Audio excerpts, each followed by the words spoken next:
Fanajjainahu minal gham, kami selamatkan Yunus alaihissalam dari gham, perut ikan.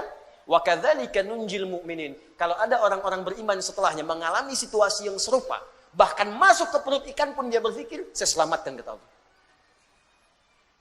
Atau bukan perut ikan, perut rentenir,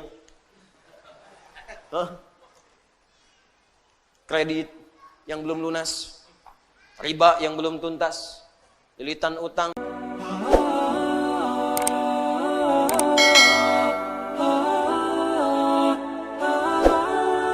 Baik, fokus. Jika kita ingin mendapatkan kemudahan dalam hidup, kenyamanan, kenikmatan, maka kunci yang pertama kata Allah, fokus baik-baik, perhatikan, ikutilah, temani, dempetin. Ya, oleh kita sandingkan kehidupan kita itu dengan golongan-golongan yang paling utama. Wa hasuna ulaika rafiqa. Dan mereka itu sebaik-baiknya model kehidupan yang harus kita ikuti sampai dempet ikuti dengan dekat sekali pola kehidupan mereka. Siapa mereka ini? Mereka itu adalah orang-orang yang selalu taat kepada Allah dan Rasul. Taat. Makanya ayatnya dibuka dengan kalimat Quran surah keempat ayat 69, wa may yuti'illaha war rasul. Siapa yang mau menaati Allah dan Rasul? Taati. Ikuti. Nah, model kehidupan yang taat kepada Allah itu disebutkan oleh Al-Quran ada 4 golongan utama. 1, para nabi. Semua nabi. Lihat sini, fokus. Saya pernah jelaskan ini, ada Al-Anbiya, ada Nabiyin, itu beda. Surah ke-21 namanya apa? Al-Anbiya. 22? Al-Hajj. 23? Gini lah, 114? Anas, Masya Allah. Gampang, cepet ya. 21 Al-Anbiya. Ya, Al-Anbiya. Awas, penting menghafal nama-nama surat Al-Quran untuk memudahkan hafalannya. Ya, kami buka karantina, alhamdulillah nih, golongan angkatan kedua itu ada yang hafal 15 hari 30 juz. Ya, saya bahagia sekali. Ada yang 15 hari, ada yang mungkin hari ini selesai itu. Hari ini selesai insya Allah. Ada yang 18 hari, ada targetnya 30 hari, ada 15 hari sudah selesai. Ya, jadi cintai, kenali ayat-ayatnya. Ya, bahkan sekarang orang-orang saja melamar sudah syaratnya Al-Quran tuh. Ya, kamu namanya siapa? Masya Allah, saya Anas Pak. Baca surat Anas, baca bagus. Ada siapa yang kedua? Saya Torik Pak. Baca surat At-Torik, baca bagus. Ada yang ketiga siapa? Udah pucat wajahnya. Masya Allah, saya Yusuf Pak. Yusuf. Wah, tapi memang gak hilang akal. Cuman panggilan sehari-hari, kulhu. Dari sini. Ada Al-Anbiya. Anbiya. Ada Nabiyin. An-Nabiyin. Kalau Anbiya, beberapa Nabi. Karena itu di surah Al-Anbiya tidak dikisahkan semua Nabi. Tapi kalau Nabiyin, itu seluruh Nabi. Dari Nabi Adam alaihissalam sampai Nabi Muhammad sallallahu alaihi wasallam. Jadi Allah akan memberikan pesan kepada kita, kalau hidup kita ingin tenang, ingin nyaman, ingin nikmat, di rumah tangga, di pekerjaan, di kehidupan sosial, ikuti pola hidup para Nabi. Makanya saat Anda sakit, ada contoh Nabi Ayub yang pernah sakit. Oh, fokus. Ada yang pernah sakit. Ya Allah, saya sakit kepala, sakit di kaki, sakit di tangan, ya, sakit di kantong, ya, sakit macam-macam. Nah, begitu terkena penyakit fisik, Allah turunkan pola kehidupan Nabi yang pernah sakit. Ada yang ringan-ringan, seperti Nabi Ibrahim sakit. Bagaimana menikmati penyakit itu? Ini yang paling indah. Sakit tapi menikmatinya gitu. Kan kebanyakan orang sakit itu menghadirkan keluhan kan? Makanya dokter bertanya ketika pasiennya datang, keluhannya apa Pak? Keluhannya apa Bu? Ini ada orang sakit mengeluh. Tapi kalau Anda paham rumus ini, sakit tapi menikmati sakitnya. Pernah nggak ada orang terima sakit? Keluhannya apa? Oh nggak ada, nikmat semuanya. Terus ngapain Bapak kesini? Cuma buat kasih tahu aja. Orang semua sakit itu ditanya keluhan, yang ini tidak menikmati sakitnya. Nabi Ibrahim sakit, Ketika sakit, Quran surah ke-26 ayat 80.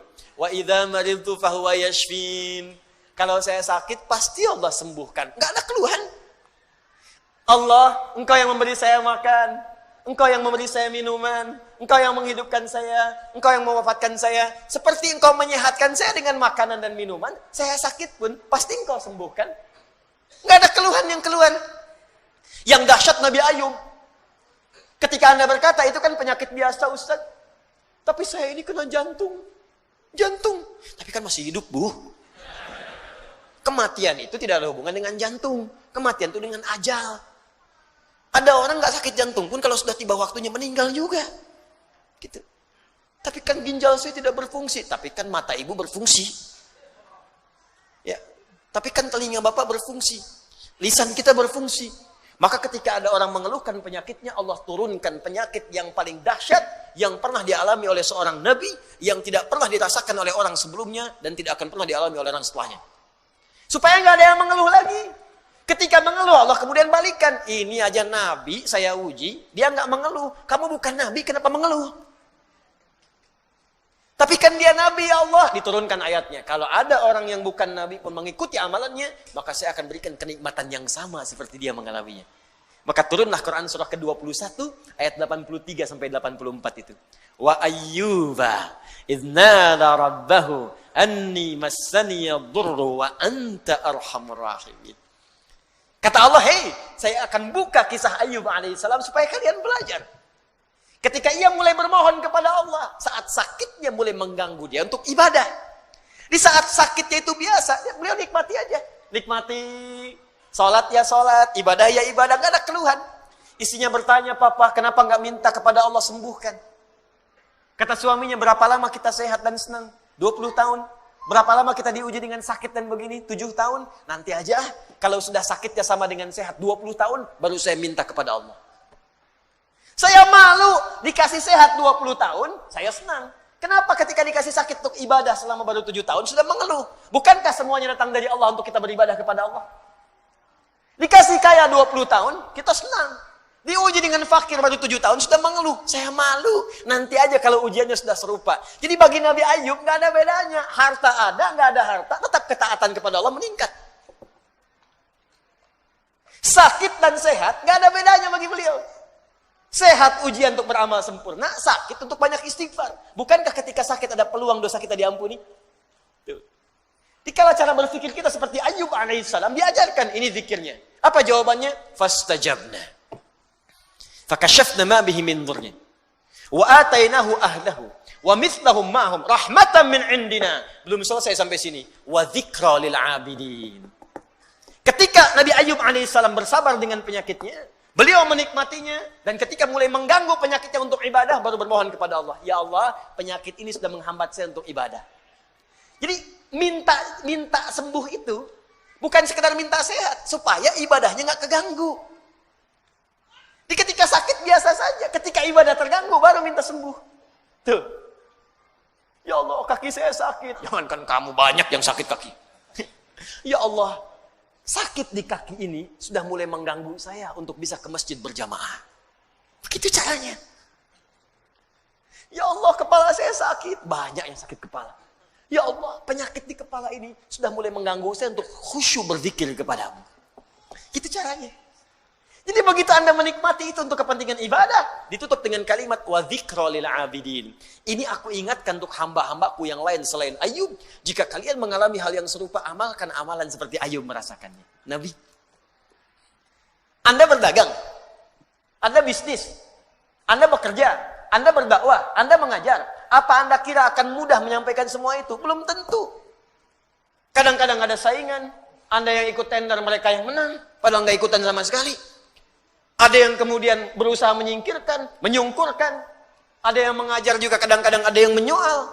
Bukan cuma Anda, bahkan ada seorang nabi namanya Yunus alaihissalam. Berdakwah, bekerja dengan baik, disoal oleh orang sampai diusir dari kampung. Masuk kemudian ke perahu, dilempar, ditelan ikan paus. Anda bayangkan, Anda masih hidup sampai sekarang, beliau di dalam perut ikan paus. Tapi kau masih bisa nikmat aja, zikir. Idznada fi dhulumati, ya.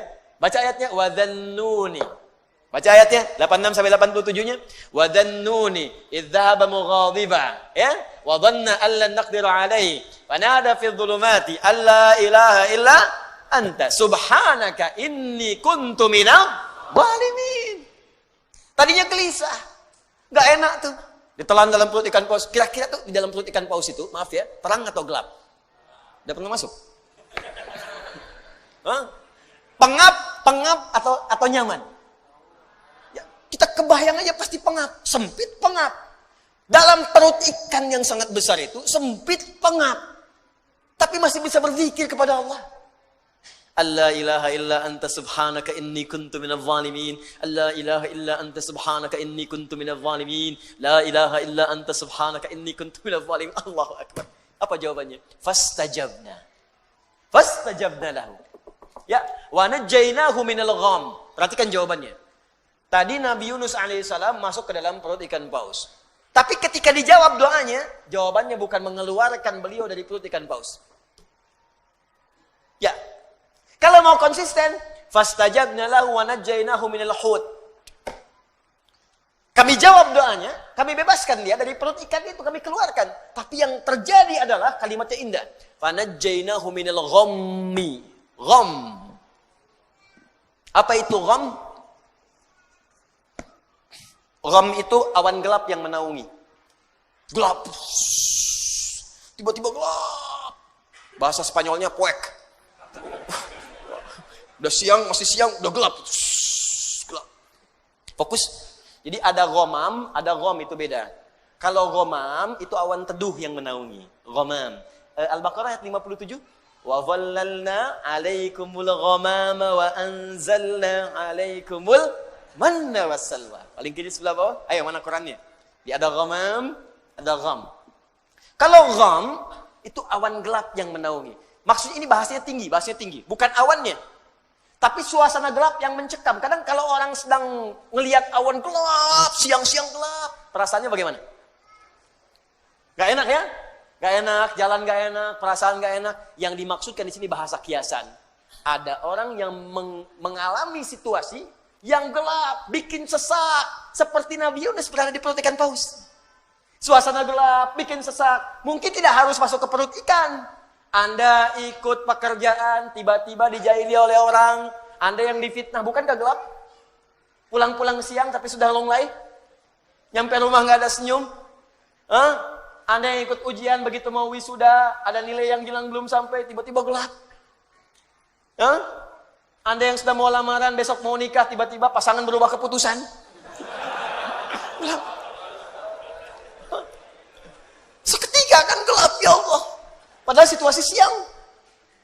Ya Allah, aku seperti tersambar halilintar. Padahal halilintar gak ada. Ya. Makanya kalimat Qur'annya indah. Allah tidak mengatakan perut ikan pausnya. Allah ingin mengatakan, akan ada orang-orang hambaku, mungkin selain Yunus, yang mengalami situasi serupa dengan Yunus. Pekat, gelap, capek, lemah ya Allah. Walaupun tidak harus masuk ke perut ikan. Karena pekerjaan, karena di rumah tangga, karena di kampus, karena di kehidupan. Tapi Anda amalkan seperti Yunus, dalam suasana di perut ikan pun masih nikmat. La ilaha illa anta subhanaka inni kuntu minadh zalimin. Perhatikan, begitu Anda mengamalkan zikir yang sama dan menikmatinya, wa kadzalika nunjil mu'minin. Belum selesai. Fa najjaynahu minal gham, kami selamatkan Yunus alaihissalam dari gham, perut ikan. Wa kadzalika nunjil mu'minin. Kalau ada orang-orang beriman setelahnya mengalami situasi yang serupa, bahkan masuk ke perut ikan pun dia berzikir, saya selamatkan kata Allah.